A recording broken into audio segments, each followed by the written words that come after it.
Hello दोस्तों, आज मैं आप लोगों को क्यून मून का एपिसोड 7 एक्सप्लेन करूंगा। एपिसोड के स्टार्ट में हमें जो बूढ़ा आदमी अंकल बेन होता है वो ये बोलते हुए दिखाया जाता है, मुझे ये चीज़ समझ में नहीं आई। जब मैंने पहले वो स्नेक फॉर्मेशन देखा था तो मैंने तुम लोगों की हेल्प के लिए वो वुडन चेक्स का बॉस भेजा था नीचे। मकसद ये था कि उसको वहाँ से स्नेक को मारना है और तुम लोगों को बचाना है। पर टैनमिंग उठ के बोलता है, ओल्ड मैन तुमने वो भेजा था हमें बचाने के लिए, लेकिन उसने तो जो है सो एकदम हमारे ऊपर ही अटैक करना चालू कर दिया और योर को तो उसने पहाड़ी से नीचे ही ढकल दिया। तो जिस पर बैन बोलता है, तुम बीच में मत बोलो, मैं यही बोलने वाला था। मिस रॉन्ग बोलती है, तो आप ये बोलना चाह रहे हैं कि वो जो मेका बीस्ट था उसने अपना कंट्रोल खो दिया था। तो बेन बोलता है हाँ, और ये अभी हुआ है, इससे पहले ऐसा कभी नहीं हुआ। मैं जो है सो आज अपने ही पीपल्स को मारने की कोशिश की। फिर तभी अंकल बेन बोलता है, जो लिविंग ब्रोंस है जो कि गौंशू से है। रॉन्ग बोलती है, तो आपको ऐसा लगता है कि कोई गौंशू क्लैन से इसमें इन्वॉल्व है। तो बैन बोलता है हाँ, ये हो सकता है। तो वो लोग जो है सो मोई स्कूल से सेंचुरी से लड़ते आ रहे हैं। क्वीन एम्पायर है, उसको ये बात पहले से ही मालूम होगी। टैनमिंग पूछता है, ये लिविंग गॉन्स क्या है, ये लिविंग ब्रॉन्स क्या है, जो कि गॉन्सू के बारे में है। स्वॉर्ट्समैन बोलता है, जब मोई स्कूल की फाउंडेशन हुई थी ना, तो सो मैचलेस और एक अच्छे मैकेनिज्म के ऊपर रहते थे। स्कूल जो है सो 4th सेंचुरी से यहाँ पर रूल कर रहा था। कल यहाँ पर 5 ग्रेट स्कूल्स थे। टैनमिंग बीच में उठ के बोलता है, अंकल आप तो गोस्ट वैली से हो ना, गोस्ट वैली जो है सो 5 स्कूल के अंदर क्यों नहीं आता। मैं आप लोगों को एक बात क्लियर कर देता हूँ, यहाँ पर टोटल 5 स्कूल है, मोई स्कूल और दूसरे 4 स्कूल।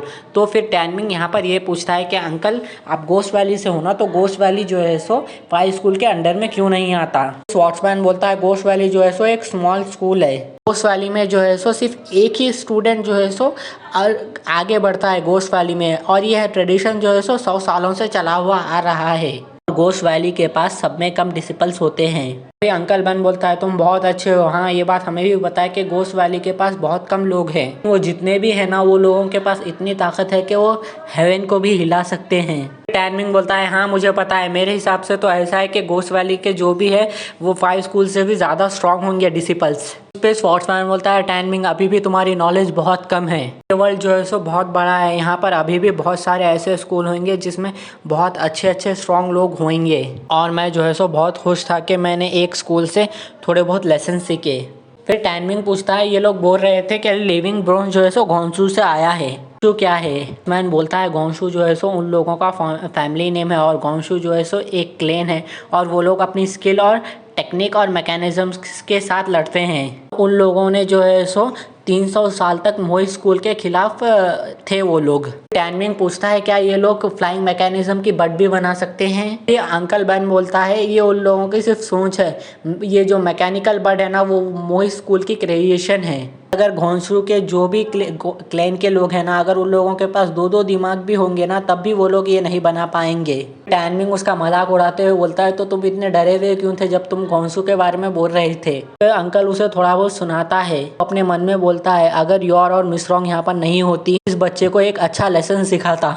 तभी वहाँ पर स्वॉर्ट्समैन बोलता है, जो मोई स्कूल का मैकेनिज्म की फिलॉसफी है ना, वो एक एंटी वॉर है, और वो लोग पूरे यूनिवर्स में प्यार फैलाना चाहते हैं। मतलब ये है कि वो लोग जो है सो वॉर को रिजेक्ट करते हैं, और वो लोग डिजर्व करते हैं लोगों की प्रोटेक्शन करना और वर्ल्ड में अमन फैलाना। लेकिन जो घोंसू क्लैन का मैकेनिज्म है ना, एकदम अपोजिट है, वो जो है सो वर्ल्ड में फाइट चाहता है। बोलते ही साथ ही तभी वहाँ पर एक बर्ड जो है सो अंकल बैन के ऊपर अटैक कर देती है, और वो उनको उधर इंजर्ड कर देती है।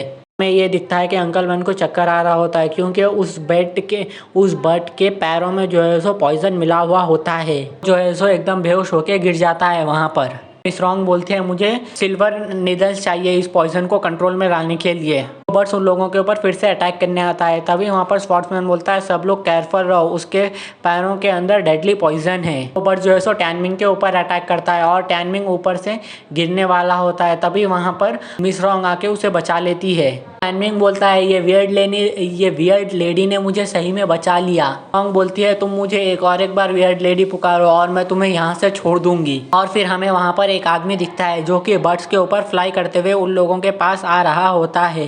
का नाम व्हाइट फिनिक्स होता है। स्पोर्ट्समैन बोलता है ये जो है सो नंबर 1 रैंक का सोल्जर है किंगडम हैन का।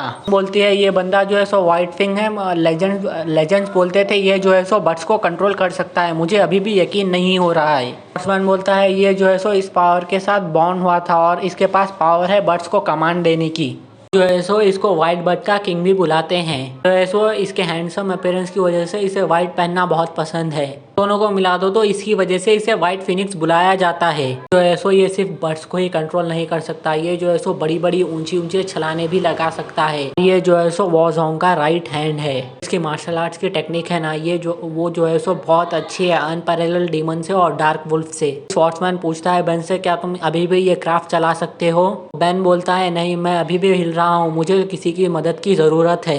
एनमिंग बोलता है हाँ चलो मैं तुम्हारी मदद करूँगा। उसे ढकल देता है और बोलता है मैं तुम्हारे जैसे रास्कल के ऊपर भरोसा नहीं करता। स्ट्रॉन्ग बोलते हैं योर को भी पता है ये क्राफ्ट कैसे चला सकते हैं, तो वो ज़रूर चला सकेगी इस क्राफ्ट को। हमें दिखता है कि वो सारे बर्ड्स उन लोगों के ऊपर अटैक करने वाले होते हैं कि स्पोर्ट्समैन बोलता है मैं जो है सो इन बर्ड्स से लड़ूंगा और मिस रॉन्ग जो है सो मेरे हेल्प करेगी और योर जो है सो क्राफ्ट चलाएगी। अंकल बैन आप उसे हेल्प करो क्राफ्ट चलाने में। स्पोर्ट्समैन पूछता है योर क्या तुम इसे ये कर सकती हो? तो योर बोलती है मैं अपना बेस्ट दूंगी इसे चलाने में। पूछता है मेरा क्या, मैं क्या करूंगा? तो स्पोर्ट्समैन बोलता है तुम जो है सो योर और मास्टर बैन को प्रोटेक्ट करो, क्या तुम ये कर सकते हो? तो जिस पर टैनमिंग हाँ बोलता है। ये देख के बैन बोलता है टैनमिंग से मुझे कौन बचाएगा फिर। और फिर सारे बर्ड्स उन लोगों के ऊपर अटैक कर देते हैं एक साथ। जो है सो योर उस बर्ड को एकदम बहुत स्पीड उड़ाती है। तब भी जो है सो वो बर्ड्स उन लोगों का पीछा कर रहे होते हैं। फिर योर जो है सो उस बर्ड्स को एकदम पहाड़ों के अंदर लेके चले जाती है, सॉरी उस क्राफ्ट को। वहाँ पर उस क्राफ्ट को फ्लाई करती है, लेकिन तभी भी उन लोगों के पीछे बर्ड्स स्पीड में पीछा कर रहे होते हैं।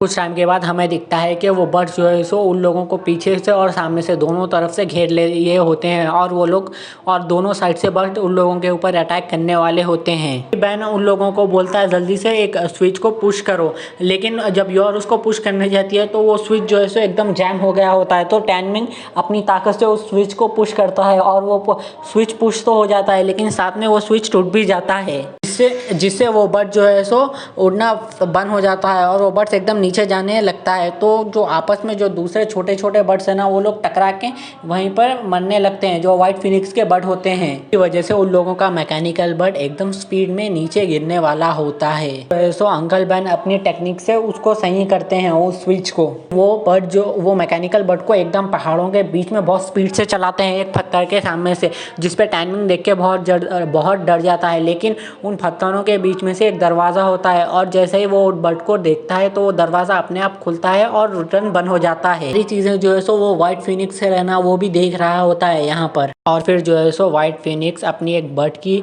मदद से वीज़ोंग को मैसेज भेजता है। वो मैसेज में ये होता है कि उसने मैकेनिकल सिटी को फाउंड कर लिया है। सो मोही स्कूल वाले हैं ना, वो एकदम अलर्ट हो गए हैं, इस वजह से उसने अपनी खुद से अटैक नहीं किया। फिर बैन बोलता है योर तुम हटो, अब मैं यहाँ से मैकेनिकल बर्ड को चलाता हूँ। मिस रॉन्ग ने जो मेडिसिन दी थी उससे मेरा पॉइजन रुक गया है। और तभी वहाँ पर एकदम पूरी तरीके से अंधेरा हो जाता है। तो जिसपे टैनमिंग बैन से पूछता है ये अंधेरा यहाँ पर क्यों हो गया है, अब तुम क्या इस बर्ड्स को चला पाओगे?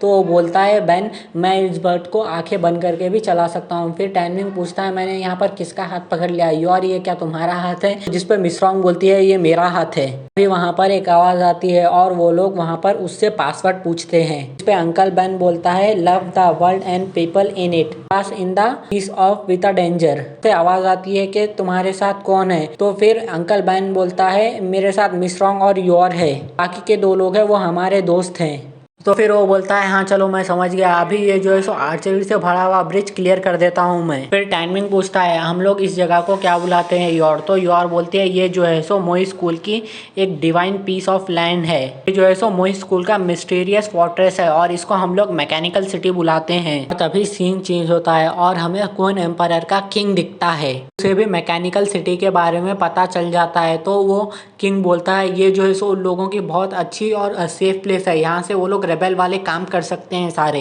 फिर क्वीन एम्पायर का किंग ये भी बोलता है चलो कोई तो ऐसी जगह है जहाँ पर हमारा कंट्रोल नहीं है। ऐसा कैसे हो सकता है।